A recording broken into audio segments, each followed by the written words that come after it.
देखिए अधातुओं का गुण पेज नंबर 22 पर हम पढ़ रहे हैं प्रॉपर्टीज ऑफ नॉन मेटल्स। अधातुओं में कोई विशेष चमक नहीं होती है तथा ये भंगुर होते हैं, मतलब इनके अंदर कोई खास शाइनिंग नहीं होती, कोई चमक नहीं होती और ये भंगुर होते हैं, मतलब अगर इन पर चोट मार दी जाए तो ये चूर चूर होने का गुण रखते हैं। आगे चलते हैं। अधातुओं के गलनांक तथा क्वथनांक सामान्यतया धातुओं से कम होते हैं। क्या होते हैं जी?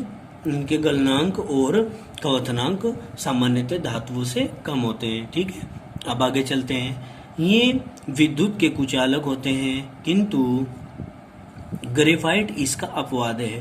भाई इनके अंदर, किनके अंदर? अधातुओं के अंदर करंट नहीं बहता है, परंतु ग्रेफाइट ऐसा है जिसमें करंट बहता है और वो अधातु है, तो ये अपवाद की श्रेणी में आता है। अधातुओं के ऑक्साइड सामान्यतः अम्लीय या उदासीन होते हैं, मतलब ये या तो अम्लीय होते हैं या फिर ये उदासीन होते हैं अधातुओं के ऑक्साइड। क्लियर हुई बात? अब हम पढ़ते हैं उपधातु या अर्धधातु। इसको हम मेटलॉइड्स या सेमी मेटल्स बोलते हैं। क्या बोलते हैं? मेटलॉइड्स या सेमी मेटल्स हम इसको बोल देते हैं। अब आता है 23, पेज नंबर 23। क्या कहेंगे? कुछ तत्व धातुओं तथा अधातुओं के मध्य के गुणों को प्रदर्शित करते हैं। भाई कुछ धातु ऐसे होते हैं, कुछ तत्व ऐसे होते हैं, मैं धातु बोल गया। कुछ तत्व ऐसे होते हैं जो धातु तथा अधातु दोनों के बीच में उपस्थित होते हैं। उनके कुछ गुण तो धातुओं से मिलते हुए हैं और कुछ गुण अधातु से मिलते हैं। ठीक है ना? इसीलिए उनको दोनों के गुण रखने के कारण थोड़े थोड़े गुण दोनों के होते हैं, इसीलिए उनको उपधातु या क्या अर्धधातु नाम दे देते हैं। जैसे uranium, arsenic, antimony, zirconium, silicon उपधातुएं हैं। ये सारे के सारे क्या हैं? उपधातुएं हैं। पीरियोडिक टेबल में इस प्रकार की एक जो है लाइन बनी हुई है कि इससे इधर इधर वाले जो हैं, इससे नीचे के, ये सारे धातु होते हैं और ये अधातु होते हैं। ठीक है ना? परंतु इस श्रेणी पर आने वाले, इस लाइन पर आने वाले तत्व अर्धधातु या उपधातु होते हैं। इसको आप ध्यान में रखेंगे। अब आगे चलते हैं मिश्र धातु। मिश्र धातु जो कि अलॉय बोला जाता है अंग्रेजी में, ALLOYS, अलॉयज। ठीक है, अब ध्यान से देखेंगे क्या कहा। दो या दो से अधिक धातुओं का मिश्रण मिश्र धातु कहलाता है। भाई दो या दो से अधिक धातुओं को लेकर के आप आपस में मिक्स कर देंगे तो वो मिश्रण बन जाएगा, मिश्र धातु कहलाएगा। जैसे पीतल, स्टील आदि। मिश्र धातुएं दैनिक जीवन में बहुत उपयोगी हैं। क्यों? क्योंकि ये शुद्ध धातु की तुलना में दृढ़ होती है। कैसी होती है? शुद्ध धातु की तुलना में बहुत दृढ़ होती है तथा इन्हें उचित आकार में डाला जा सकता है। उचित आकार में हम इनको क्या कर सकते हैं?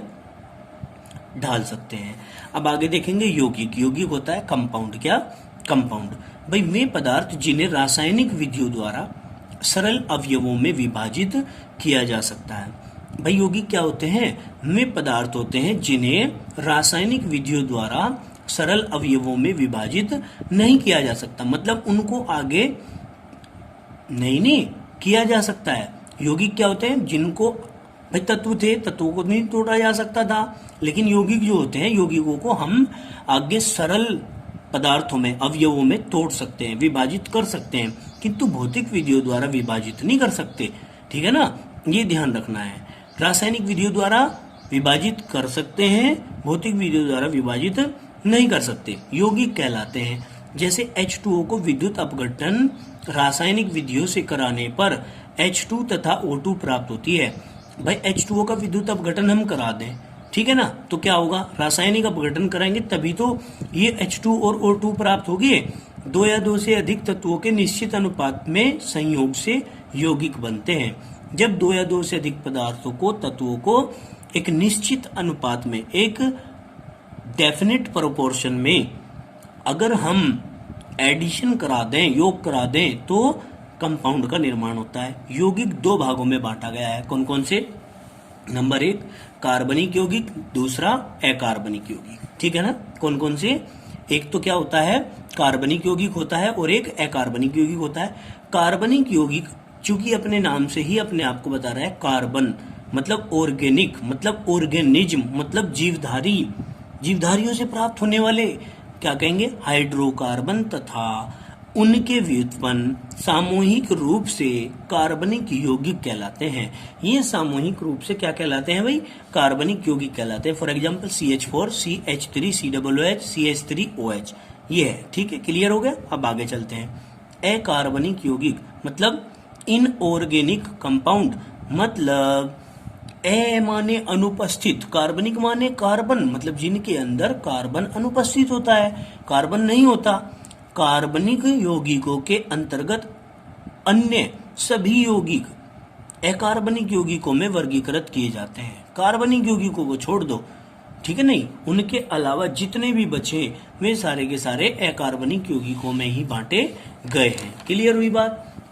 फॉर एग्जाम्पल Na2CO3, ठीक है ना। अब यहां से एक क्वेश्चन निकलता है आपके पास, बहुत ही अच्छा क्वेश्चन निकलता है वो, कि भाई Na2CO3 है, कार्बन तो इसमें आ रहा है। अब इस एग्जाम्पल के आधार पे हमने क्वेश्चन निकाला है। क्या कहा, कार्बन युक्त सभी यौगिक कार्बनिक नहीं होते। क्यों नहीं होते, कार्बन तो है इसमें, लेकिन ये कार्बनिक नहीं है, ये अकार्बनिक यौगिकों का उदाहरण है। ऐसा क्यों, तो हम क्या कहते हैं कि इन यौगिकों में कार्बन जो होता है वो तत्व के रूप में उपस्थित नहीं होता, ठीक है ना, इसलिए ये अकार्बनिक होते हैं। जिन यौगिकों के अंदर कार्बन तत्व के रूप में मौजूद होता है वे कार्बनिक होते हैं। क्या कहेंगे, कार्बन युक्त सभी यौगिक कार्बनिक नहीं होते, क्योंकि इनमें कार्बन तत्व के रूप में उपस्थित नहीं होता है। धातु कार्बनिक, साइनाइड आदि में कार्बन होता है, किंतु ये अकार्बनिक यौगिक कहलाते हैं। क्या कहलाते हैं, अकार्बनिक यौगिक। फॉर एग्जाम्पल दैट, ये शंकर लवण का आपके पास एग्जाम्पल है। क्या है, शंकर लवण का, ठीक है ना। देखिए K4FeCN का होल 6, मतलब पोटेशियम फेरोसाइनाइड, इसमें कार्बन तत्व के रूप में उपस्थित नहीं है, ये CN है। CN मतलब साइनाइड, कार्बन तत्व के रूप में मौजूद नहीं है, इसलिए ये अकार्बनिक यौगिक का उदाहरण है। अब आगे चलते हैं। मिश्रण क्या होता है, मिश्रण को देखिए। शुद्ध मिश्रण का उपयोग 2 या 2 से अधिक पदार्थों के संयोग से प्राप्त उस पदार्थ के लिए किया जाता है। भाई 2 या 2 से अधिक बताओ पदार्थों के संयोग से प्राप्त उस पदार्थ के लिए किया जाता है मिश्रण का उपयोग, जिसमें उसके अवयवों के सभी गुण परिवर्तित नहीं होते।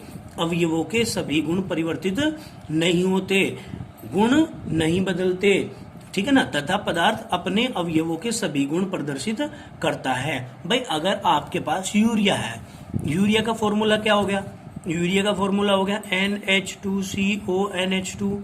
अब NH2CONH2 क्या बना, UREA, यूरिया। अब यूरिया के अंदर जो यूरिया है वो नाइट्रोजन, हाइड्रोजन, कार्बन, ऑक्सीजन सब के गुण प्रदर्शित यदि करता है तो वो मिश्रण है, और यदि नहीं करता है तो वो मिश्रण नहीं है। या करके क्या कहेंगे, 2 या 2 से अधिक तत्वों व यौगिकों को यदि आपस में एक अनिश्चित अनुपात में मिला दिया जाए तो जो पदार्थ प्राप्त होता है उसे हम मिश्रण कहते हैं। फॉर एग्जाम्पल, आपने एक रेत की बुग्गी ले ली और उसमें 1 चम्मच नमक मिला दिया, ठीक है ना, तो 1 चम्मच नमक मिला दिया, अनिश्चित अनुपात है, ये अनिश्चित अनुपात है, मतलब 1 बुग्गी रेत की और 1 चम्मच आपके नमक की कोई निश्चित अनुपात नहीं कह सकते हम इसको, ये अनिश्चित अनुपात होता है। तो मिलाने के बाद जो हमें प्राप्त होता है वो क्या है, वो मिश्रण ही है। जैसे वायु में क्या है, O2 N2 CO2, भाई सब अलग अलग अनुपात में उपस्थित है, आदि सभी गैसों का ही तो मिश्रण है ये, और किसका मिश्रण है। अब आगे चलते हैं, मिश्रण के प्रकार। मिश्रण के प्रकार देखिए अब, types of mixture, X mixture, ये 2 प्रकार के होते हैं। There are 2 types of mixture. Mixture कितने प्रकार के होते हैं, 2 प्रकार के। कौन कौन से, समांगी मिक्सचर, जिसको हम होमोजीनस, होमो माने समान, जीनस माने जाती है, मतलब समान जाती है, समान जाती है मतलब समान होते हैं। इन मिश्रणों के अवयव आपस में समान रूप से वितरित होते हैं, इस प्रकार से वितरित हो जाते हैं, इस प्रकार से मिल जाते हैं कि हम एक दूसरे को पहचान ना पाए अलग अलग। इनके लिए प्रावस्था P का मान बराबर होता है 1 के। इनके अवयव अलग अलग दिखाई नहीं देते हैं। प्रावस्था मतलब P बराबर 1 होता है इनके लिए, ठीक है ना, यानी कि घुलने के बाद एक हो जाते हैं। इनके अवयव अलग अलग नहीं दिखाई देते। जैसे वायु विभिन्न गैसों का समांगी मिश्रण है। वायु क्या है? विभिन्न गैसों का समांगी मिश्रण है, ठीक है जी। अब आगे चलते हैं, विषमांगी मिश्रण। विषमांगी मिश्रण में क्या होता है भाई? हम कहेंगे हेट्रोजीनस। हेट्रोजीनस में मिश्रण जिनके अवयव समान रूप से वितरित नहीं होते, समान रूप से वितरित नहीं होते, समान रूप से आपस में मिले हुए नहीं होते, तथा इनके लिए परावस्था का मान इकाई से अधिक होता है, परावस्था का मान इकाई से ज्यादा होता है। मतलब P ज्यादा है एक से, एक लिखना है यहाँ, एक से ज्यादा है P का मान। विषमांगी मिश्रण कहलाते हैं ऐसे मिश्रण जैसे जल तथा CCl4 का मिश्रण। जल को और CCl4 मतलब कार्बन टेट्राक्लोराइड को यदि मिला दें तो क्या बनेगा? विषमांगी मिश्रण बनेगा। अब एक क्वेश्चन आता है, इसको आप करेंगे, PDF में ये क्वेश्चन पूछा जाता है, पेपर के अंदर भी। निम्न को तत्व यौगिक तथा मिश्रण में वर्गीकृत करो।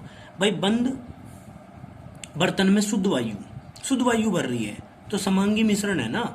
मिल्क शेक में क्या है? बहुत सारी चीजें मिली हुई होती हैं, अलग अलग, बादाम भी मिला हुआ होता है ना, दूध भी मिला हुआ होता है, फैट भी मिली हुई होती है, पानी भी मिला हुआ होता है, तो क्या है? विषमांगी मिश्रण है। Na2 यहाँ पर ये गलत लिखा हुआ है, इसको लिखेंगे, लिखने का तरीका 2NaCl। NaCl होता है यौगिक होता है, नमक है, ये यौगिक है, कंपाउंड है। समुद्री जल है, समुद्री जल में मिली हुई होती हैं सारी चीजें, इसलिए इसको हम समांगी मिश्रण कहते हैं। कंक्रीट है, कंक्रीट को हम क्या कहेंगे?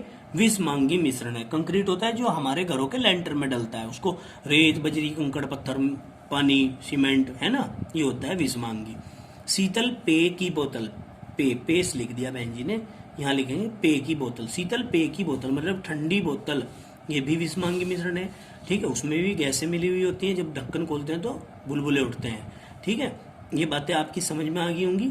अब He ये भी गलत लिखा हुआ है, He हीलियम जो है वो तत्व है, ठीक है। तो चलिए खैर, आज हम आप लोगों के लिए यहीं तक साथ में बने हुए हैं। अब हम आगे आपको नेक्स्ट वीडियो में बहुरूपता पढ़ाएंगे, ठीक है ना। क्या पढ़ाएंगे? बहुरूपता, जो कि 4th पार्ट होगा आपका, 4th पार्ट होगा वीडियो का, ठीक है। अब सभी विद्यार्थियों को सूचना देनी है एक, और उस सूचना को जरा ध्यानपूर्वक सुनेंगे।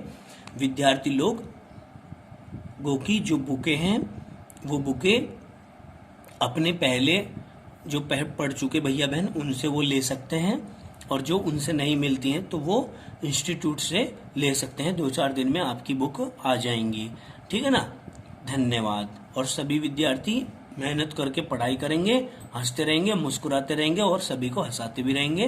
कार्टूनगिरी ज्यादा नहीं करनी है, उसके बाद अपना पढ़ाई करनी है।